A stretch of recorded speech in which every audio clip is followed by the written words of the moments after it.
Hello, friends. This is Alia Jamal, the Heart Mentor. We are meeting for our weekly workshop, and today we are talking about a slightly different topic than my usual. Usually, I'm talking about emotions, heart, and that kind of stuff. Today, we are talking about navigating your spiritual path without confusions. And all these topics that I have lined up till end of August, they are the ones that the community have suggested.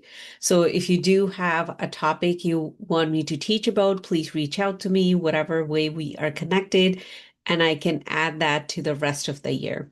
So now let's talk about what does it like, how can you even navigate your spiritual path without getting confused and why it's so important.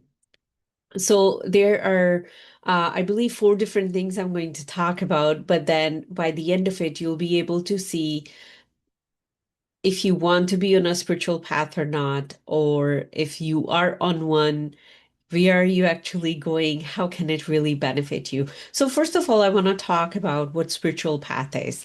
Um, most of us, we grow up in religion and not necessarily spirituality. And what is the difference? Think of religion as a structured box, and spirituality is more like a long road. You have no idea where it's going.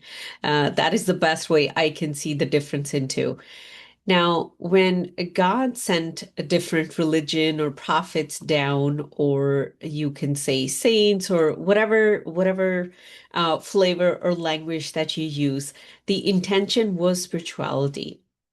And what spirituality is, it's coming back to yourself. It's remembering who you really are. And I'll talk about way more than that, but just in a nutshell, do you remember who you are before you came in a human body? How to connect with that aspect of you? That's spirituality. So every single religion came with the intent to help you remember who you are. But then, unfortunately, what happens, we are on planet Earth, which is the home of darkness. This is the dense matter. We are no longer in the upper world. In our existence, like, our body is here. So what happens? Corruption happens. So, religion became separate than spirituality. It became a tool to manipulate, control people, to create division, and also to create a lot of fear. And right now is a perfect example we exist in. World is definitely more religious at this point than they are spiritual. And the reason I am speaking so freely about it, my friend, even though I look very, very, uh, Muslim, the way I dress, I have, I study everything. And I'll also share with you why do I study everything and why did I even come to this path where I have studied, um, I study Christianity in depth. I study Kabbalah in depth. I'm an active Kabbalah student.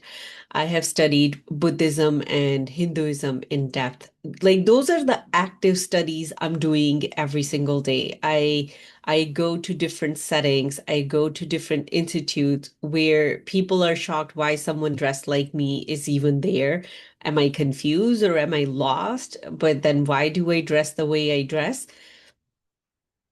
And when, so I just want you to understand when I'm freely talking about stuff, it's not just coming from a place of I'm judging or criticizing or what I watched on the news or what my personal belief is. This is what I have experienced. Every structure place I have gone to. So, if you're coming from um, a Catholic church and you think that you're the only one taught shame and guilt with a big dose of fear, same thing goes on in a masjid as well. Exact same thing goes on. Exact same thing goes on in other churches as well. And I have studied with a lot of other teachers. There are places where I go just out of curiosity, and there are places I stay because I want to learn from those places. So a lot I'll be sharing, how do I navigate it, and maybe how something you can take on as well. So far, if you understand religion, control and fear, at this point, spirituality is coming back to yourself. Originally, the thought of the creator was definitely to send us guidance and teachers so we know how to come back to ourselves. Because once you go through a whole birthing process, you forget. You forget every single thing about who you are, how powerful you are, how big of a creator you are. What are those powers? We forget all of that. Who's going to remind us? Well, the religious institute are definitely not doing that job because then they cannot control you and manipulate you and be in a divided world that we are. Because division definitely benefits, like a lot of people benefit from division too. So it really comes down to our own um, personal choices and how you can want to live. So that was a very long, segue into what spiritual path means or what is the difference in spirituality and religion. A lot of people who think they're very spiritual, they are actually just very, very religious people. And you'll see what is the differences as we go. Now, first let's understand what kind of confusion happens. So now I'm going to talk to a person who is on a spiritual path. They are, continuously looking for retreats, spiritual retreats, meditation places, or they are trying different meditation, or they are sitting in prayer, or maybe they already found a teacher and they've been following that teacher.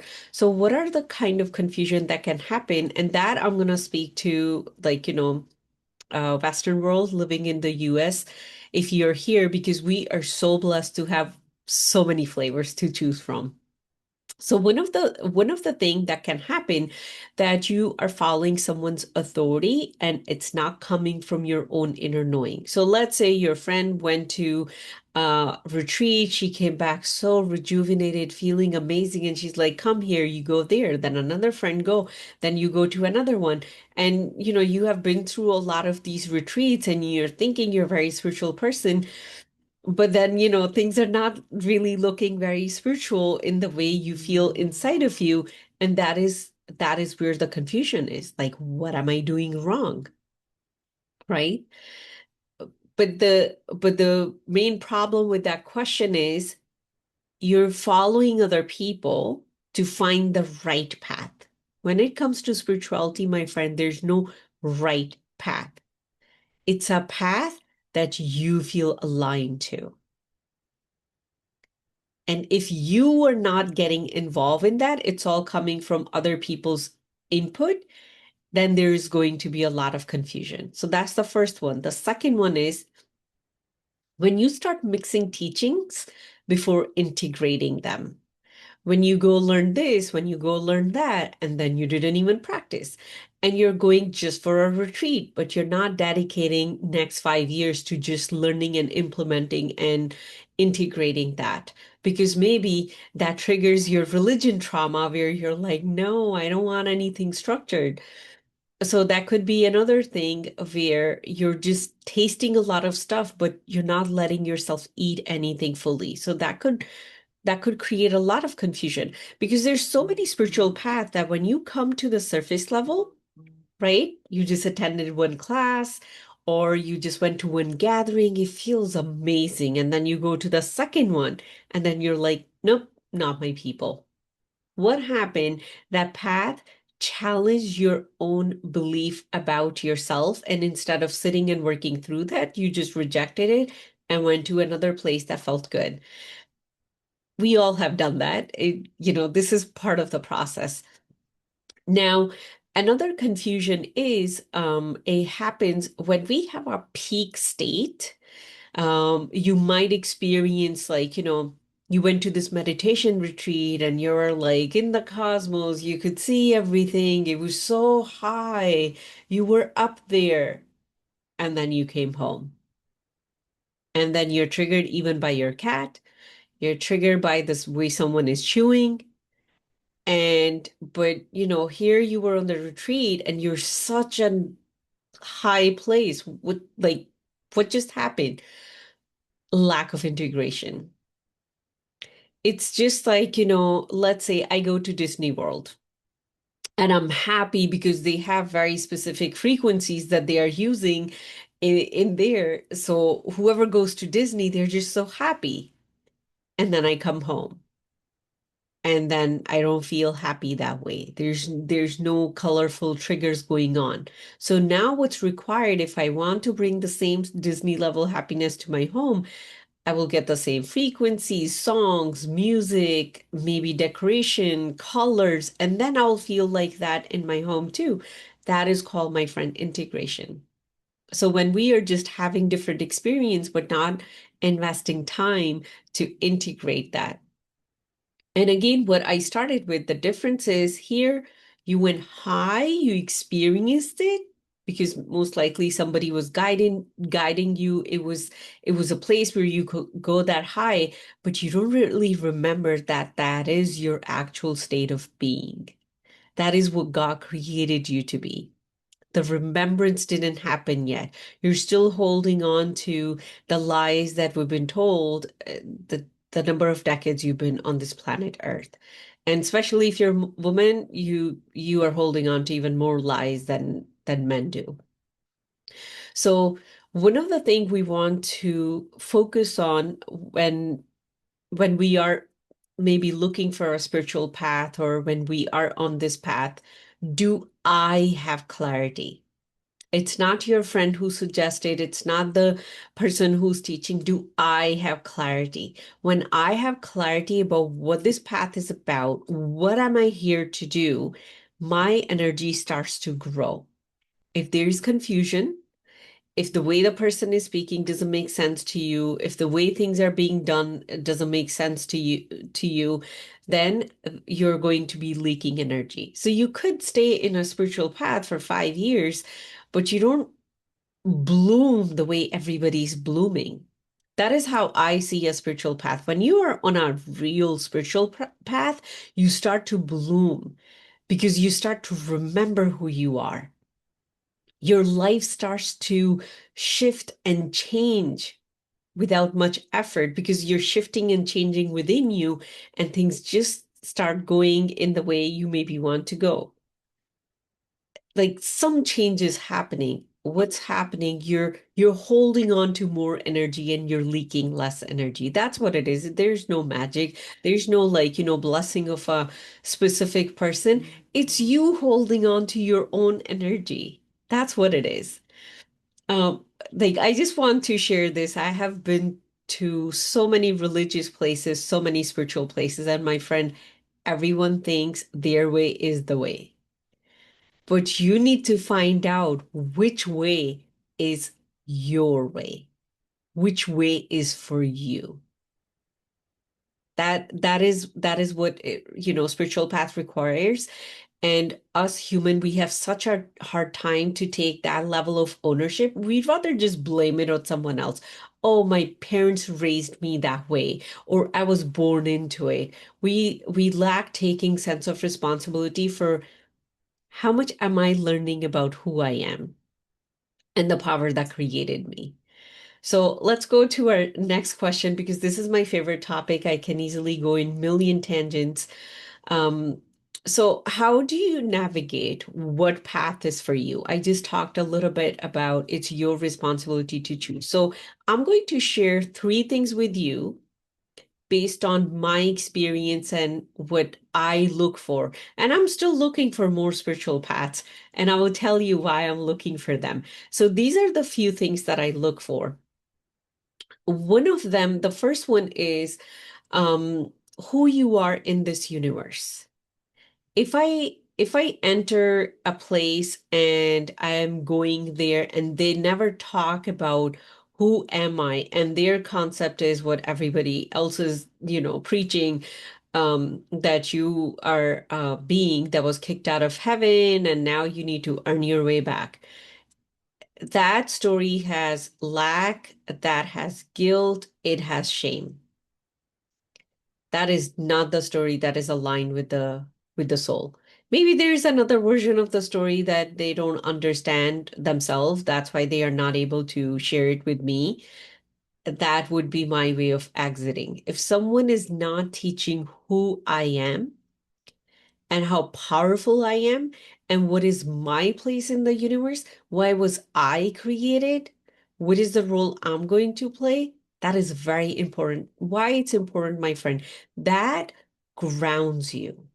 You're not gonna run away when you're grounded in something just because, it became a little bit difficult or you're coming against a new layer within you and, it doesn't make sense to you.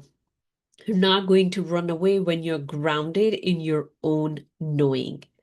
And I personally believe we all owe it to ourselves, whether it was taught to us or not, wherever you're going, if it's not being taught, it's up to us to go out and find those answers. Who am I? Why I'm here? What, why did I decide to, leave the ease of upper world and decide to be here in a human body at this very specific time? That is our own personal individual quest. If that is something that's missing in your spiritual path, my friend, you're floating in the air and you don't feel grounded in it. And that is a lot of us. A lot of us feel we are spiritual, we are doing all the right things, but then we don't feel grounded. Now, the second aspect is a practice that is going to purify you and expand you. And now, when I say the word purify, it does not mean that there's something wrong with you to begin with and we need to make you holy again. It does not mean that. Think of it this way. If you're wearing a white garment or a very nice white, beautiful dress, right? And then you fall into a puddle. Now, you want to, of course, learn how to clean that mess so you're not stinky all day long. That's exactly how it is when a soul comes and fall into planet Earth. It's filled with darkness. There are lies about us, there's specific conditioning, it's filled with fear, it's filled with guilt and shame and whatnot. So we wear that costume and we think that's who we are. And again, especially if you're a woman, even the Adam and Eve story that is taught in the current religion, um, it's all turned against you. Now we need a practice every single day that can help me clean up that mess and help me remember who I am. That's expansion. So I can expand beyond this. So I am born Muslim. I still pray 5 times and I have studied them in depth, like why it's structured the way it's structured. A 5 time prayer is structured for you to remember this and really go in that place and connect with that energy 5 times a day. That's a lot of time you're getting reminded, but then the prayer is not taught in a way where someone can use it that way.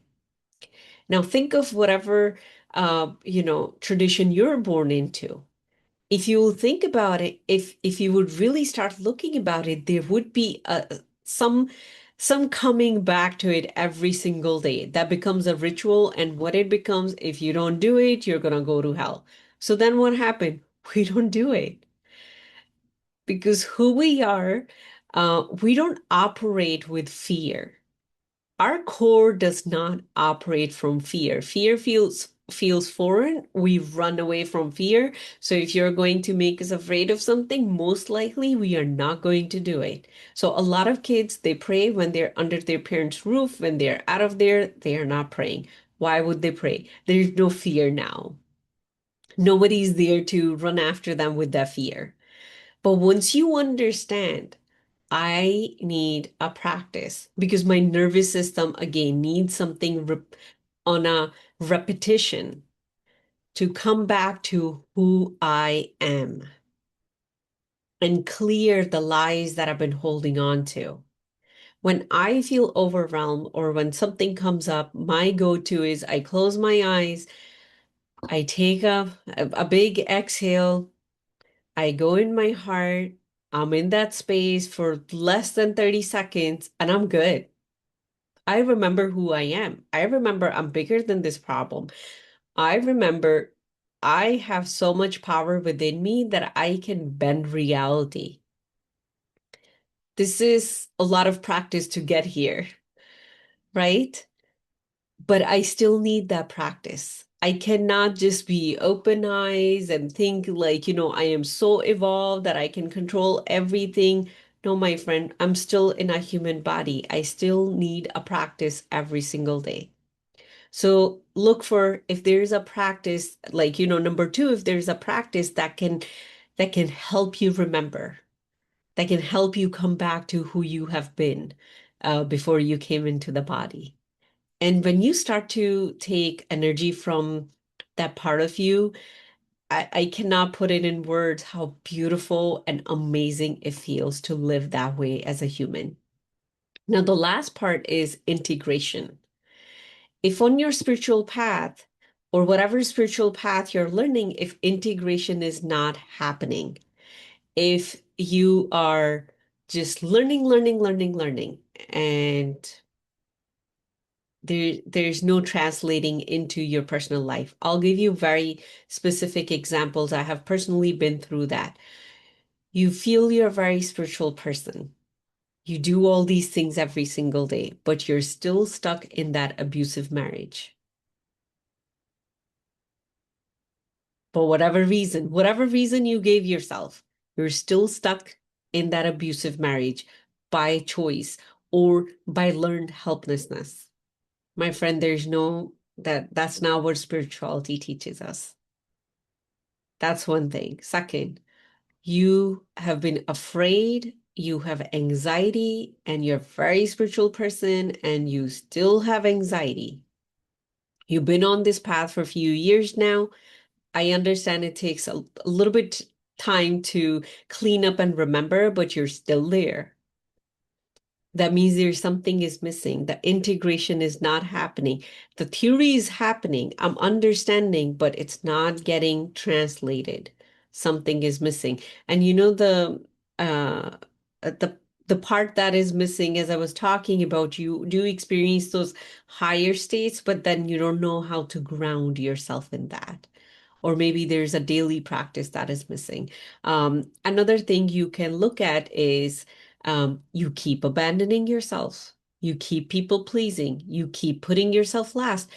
The reason I'm talking about it, when you remember who you are, or when that starts to happen, you do realize what a magnificent being that you are, first of all, and how you and the creator are one. And it's just like, you're taking a Ferrari to on a 15 mile per hour speed. And, I mean, that's just not even fair to a supercar. They are created to experience high speed, right? That's what we most of us do with our life. And that is exactly where I was stuck. That this is exactly what woke me up. I was sleepwalking through life and I thought I was a very spiritual person. I was a very religious person and I'm doing everything every single day.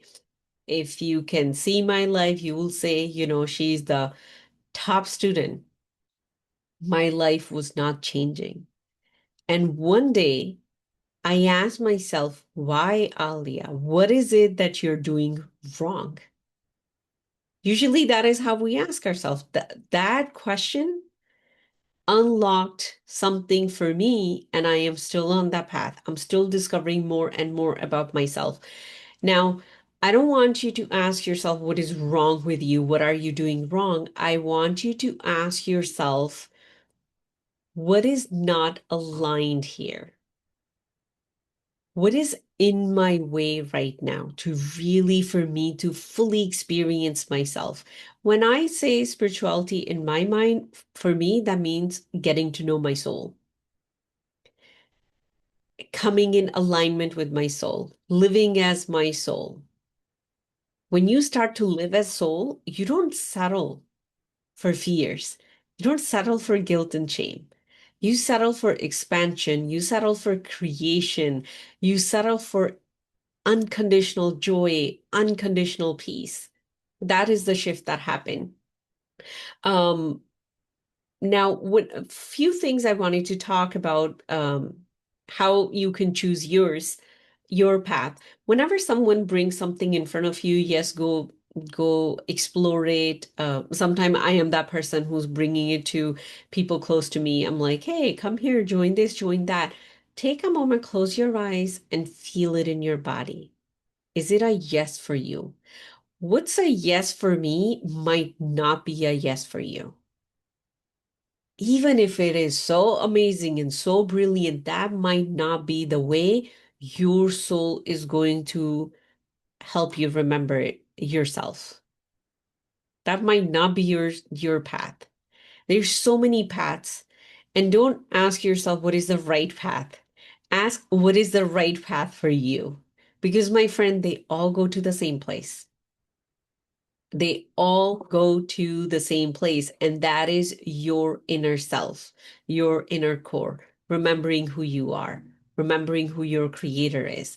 But maybe in this lifetime, you needed to explore a little bit. So the reason I explore different paths and I am always open for it, I like when I look at the same thing from a different angle. I absolutely love doing that. What I have understood about Islam is not from a Muslim teacher. They all have been non-Muslim teacher. They were talking about something, they were talking about a concept, and I got to analyze, oh, that's why we do what we do. When you look at the same path from different angles, you see different views. When you have seen different views, there's a different kind of depth. And when you have depth in your life, it becomes exciting. Nobody has to motivate me to pray 5 times. Nobody has to motivate me to do anything. I don't tell myself, if you don't do this, you'll go to hell. My body misses it when I miss it because my body likes to remember. Again, it's training. It's training. If 2 days go by, I haven't prayed, I'm not going to sit there and make myself feel bad. I just get up and do it. So the practice shifts when you look at yourself from different angles. If you've been raised in a specific religion, I highly, highly recommend go to a different prayer center. Like if you are used to going to a masjid, go to a church, go to a synagogue, go to a Hindu temple and see how it feels. Like something within you is going to start breaking, and that breaking is where you really start to recognize who I am as a soul. We think, oh, they are on the wrong path, I'm the right path. That's why I'm feeling weird. No, my friend, everybody's on the same path. We speak different languages, and maybe you're not meant to be on a different path. That's why you are where you are. Now, a few things I want to talk about, especially when you're looking for a spiritual path, and something that I see in a lot of people who think they are high vibe and spiritual, and that is the topic of spiritual bypassing. For the longest time, it didn't make sense to me when I will hear the word spiritual bypassing, and eventually it did. So what spiritual bypassing is, when you, especially we live in the world today where we do have the high level of access to the language of awakening and the tools, and everybody's going through an awakening, but then it's like, okay, what am I awakening to? I personally do not align with that word. I align more with remembering. Um, it didn't happen in one day for me. It was more like a breadcrumb, and I'm still remembering who I am. Most days I forget who I am and then I come back to it. So we use these words and terminology to think we are somewhere where we are not. So let's look at some of them. When you go into the mindset, I need to raise my vibes. In order to change the situation, I need to raise my vibes. That is avoiding your feelings. And one of the main thing on a spiritual path is your feelings are your best friend. You don't process your feeling, you don't let yourself feel, your heart closes, you're cut out from the spiritual dimension. If your heart is closed, that is the doorway. That's why I personally highly recommend, if you haven't already, register for Unlocked Heart starting April 30. I teach you how to keep your heart open. It's a very easy to understand method. It is many miles deep. So after that program, you'll understand that why you've been keeping your heart closed and why things have not been moving in your life the way you wanted them to move. Anytime you're like, oh my God, I'm manifesting something, I need to stay high vibe. I need to stay high vibe. My friend, don't even try to stay high vibe. Sit there, cry for 5 hours if you need to. I'll tell you, January 1st, 2016, I started crying 3:30 a.m. and I cried all the way till 10 a.m., I believe, nonstop. Not for a single second, my tears dried out. I was taking care of my that time, um, almost 2-year-old baby, and I was crying nonstop. That cry changed my life.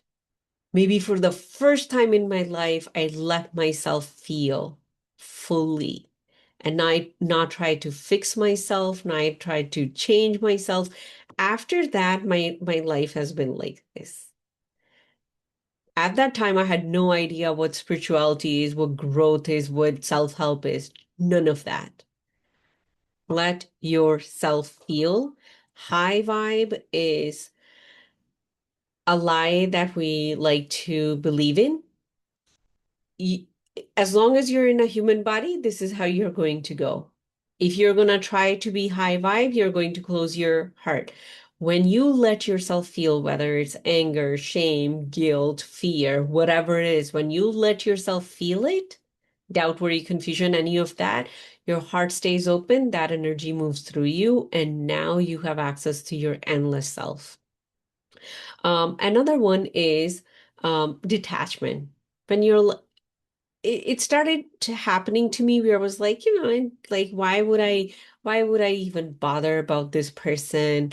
Like, they're gonna do whatever they're going to do. It was more intellectual detachment. It was not really a feeling detachment.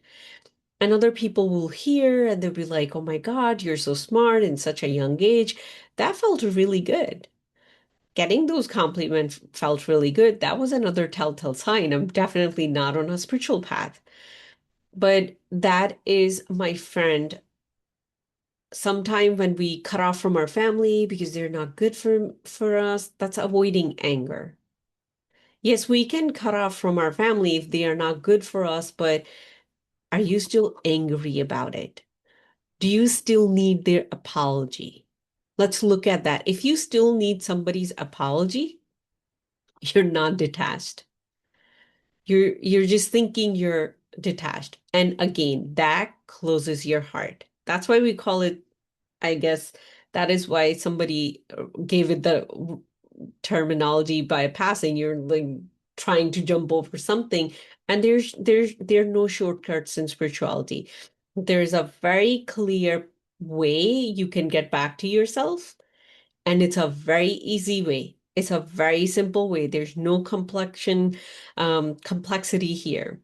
Like, the first thing comes to my mind, if you ever try to understand human design, extremely complex. No, my friend, coming back to yourself is not that complex. Keep your heart open. That's it. If you are avoiding something, if you need something from someone, your heart is closed. So if you are on a path, on a spiritual path, and you feel like you need something from someone, even if it's your teacher, your heart is closed, my friend. On our spiritual path, our teacher is our soul, our teacher, our guide. Yes, someone can show you, I can show you how to get there, but then it's you and your soul. And that is the way it is. Another thing I want to talk about is which I have been, so long in that thing too, still it happens. And then my mentor have to remind me, when we trust the universe. Well, sometimes you have no other option but just to trust the universe. So for me, I I filed for divorce, pandemic started, got laid off, um, invested most of the income I had on my business, getting coaching, healing help for me. So it's almost like, you're standing at the edge of the cliff and somebody has already pushed you. What do you do? Of course, you trust the universe. But are you just trusting the universe and not doing anything else? So a lot of the time, and my friend, I challenge myself first before I challenge you. When we are trusting the universe, we are not taking any actions. So in that, I want to remind all of us, we are in a human body. We are in physical world. It moves with action. Your soul can bring you to the door. It cannot open the door for you. You have to open the door. So look in your life. If you think you are a very spiritual person, are you taking less actions? And that is one thing that is taught. Like, if you're a spiritual being, you just sit there, you meditate, and money just fall from the sky. There's a lot of narrative about it.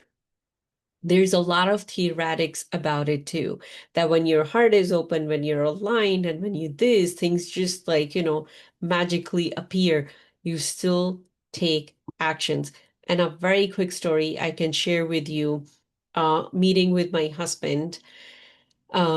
I was just praying. I was just praying for him. And my mentor said that, Alia, action is missing.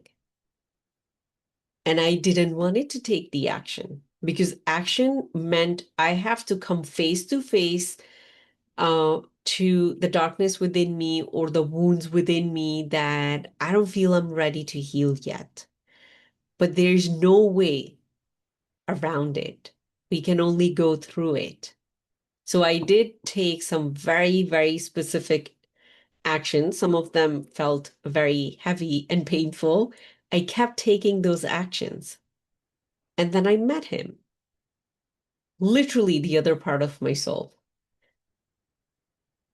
But how did I was trusting the universe and universe was trusting me to take actions, which I was not. So I would tell you, my friend, if you do want to be on a spiritual path, you will become a person of action more than you are right now. And I push myself every single day to take more actions. And now, if you're listening to it, you're like, yeah, I take a lot of actions, but things are not really shifting, or my anxiety is really high. Then your actions are coming from a place of lack or fear if you still carry that anxiety. Because once we are walking on the spiritual path, yes, fear, anxiety, everything that has to do with human, it will still come. But it would, with time, it will not be able to stop you because it's almost like your energy is getting bigger. You can handle more things. I'm just coming out of 6 week, um, one of the biggest squeeze, I would say, or not one of the biggest, squeeze of my life. Tremendous growth, but there was a lot of action needed. But the way I handled the situation for such a prolonged time was much easier and different because I have more energy. And the more I grow, the bigger the challenges will be because I'll have more energy. Now, one of the few things I wanted to share with you, if you want to test where I am in my own spiritual journey, look at this. Are you happy alone? But not when other people are around you. Other people, they just trigger you. That is when, you think you're spiritual, but not there yet. When we, when our inner happiness becomes unconditional, you're really aligning with your soul a little closer than before. That is what being on a spiritual path is. So you might have seen a lot of religious people, they just go crazy in you know, in their relationships, they will curse, they will use words, and you're like, what? Like, aren't you supposed to be better than us? So that is the gap there. Yes, they are doing all the things, but it's not embodying. Embodiment is the biggest, I will say, takeaway about spirituality. Spirituality is when you start to become it, whatever that it is. To me, it's when you start to become your soul. When you have been on a path and your life is not changing, you're praying, praying, praying, praying, praying, meditating, but things are not changing. Again, there's something mismatched there. So you can reach out to me. I can have a conversation with you. I can help you navigate it, or you can reach out to another, like, mentor in your life. When you feel you're I'm smiling even saying it because I hear this a lot. When you feel you are superior than less awake people, um, that right there tells my friend you're not on a spiritual path. You are more on a let me feel better about myself path. And if we are not honest with ourselves, um, we can't really grow from there. And the reason I'm smiling, we all have been through that stage of growth. We all have been in a place at one point in our life where we thought we are so good because look at us, we do all these amazing things, and everybody else is bad. Another one is when you have very hard time with your emotions, letting yourself feel it. You feel emotionally numb. You don't like your emotion. You just want to stay happy and you just want to lock that state. That's where a lot of time substance abuse gets mixed up with spiritual practices as well because we want to just go there and then just stay there. We never want to come back. But guess what, my friend? We are still a soul in a human body. And as long as that is true, emotions are going to be there. So learning to process and let yourself feel your emotions is going to open the biggest spiritual gates for you. You're going to activate your spiritual gifts in ways that you could never imagine before when you let yourself sit and feel. Um, Now, I want to give you more like a litmus paper test, how you can do it. If if you are on a path and you're working towards remembering who you are, how powerful you are, how capable you are, how wonderful you are, the endless light that lives within you, you're on the right path, my friend. You might not have any spiritual teacher. This might be something that just comes naturally to you. Keep going on it. And I personally highly recommend having a teacher and a community because it gives you the support system that we all need. And we can always talk to each other and we can talk about what we are doing, what's working for us, maybe shift this, tweak this, stop thinking this way, start thinking this way. So it's always helpful to be in a community. I'm personally in 4 different communities. And then the next thing to remember is a spiritual path is like cleaning a muddy windshield. This life as a human being is a muddy windshield. The more you clean it, the cleaner you can see who you are, where you're headed. That is the goal. And if you feel like you've been in a community or in a practice and still your windshield feels very muddy and you don't still feel who you really are, I'll say give yourself the permission to test out something different. There's so many flavors. When I come across something, usually the way things work in my life, my soul just brings them to me. And then my body just says yes and no question asked. We just go with it. The very first time I went into pranic healing, that was the very first spiritual community I was introduced to. That was another thing I was taking, and somebody talked about it. I was interested. I went to the first class, and I couldn't understand or comprehend for a year, for for almost a month. I cannot recall fully when it was that I took my second class, maybe after 3, 4 months. It took me that long to really wrap my head around it. So sometimes it does take time, but my second, third, and fourth, they just came in front of me and it was time to say yes. So maybe that is how things work for you, but wherever you are, do give yourself this biggest gift. to start developing yourself spiritually. And your human life is going to feel so much easier because you can sustain so much more light. You're leaking less light by fighting against yourself. You leak less light, and you can tackle the biggest challenges in your life with so much grace and compassion and ease. And with that, we are coming to an end. If you have any question, you can always reach out to me. If you would like to go deeper into your own spiritual path with me, you can always reach out to me. That is what my one-on-one container is about. If you're ready to unlock your heart and truly start to feel the taste of your soul, then join us April 30, and I would love to be your guide. I'm sending you all so much love. I'll see you soon. Bye.